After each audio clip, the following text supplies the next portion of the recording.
২০১৬ সালে নাইজেরিয়ার একটি গ্রামের ধুলোমাখা রাস্তায় দাঁড়িয়ে থাকা এক শিশুর ছবি পুরো বিশ্বকে কাঁদিয়েছিল। মাত্র ২ বছর বয়স, ওজন মাত্র ৩ কেজি। নিজের বাবা মা তাকে ধন্যবাদ দিয়ে রাস্তা ছিল।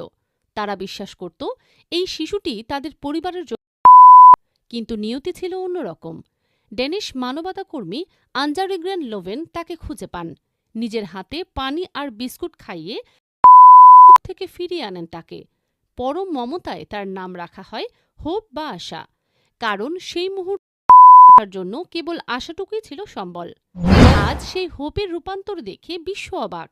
যে শিশুকে ১০০ ভাবা হয়েছিল, আজ সেই শিশুই হাজারো মানুষের জন্য অনুপ্রেরণা। ২০২৫ সালে সে প্রাইমারি স্কুলে ক্লাসের সর্বোচ্চ নম্বর নিয়ে পাশ করেছে। হোপ এখন একজন উদীয়মান শিল্পী। তার সৃজনশীলতার জন্য শিক্ষকরা তাকে ভালোবেসে ডাকেন লিটল পিকাসো।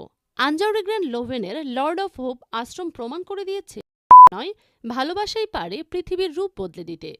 হোপের এই সাফল্য কেবল একটি ডিগ্রি নয়, এটি কুসংস্কারের বিরুদ্ধে মানবতার এক বিশাল বিজয়। অন্ধকার যতই গভীর হোক, আশার আলো কখনো নেভে না। মানুষের প্রতি মানুষের ভালোবাসা বেঁচে থাকুক চিরকাল।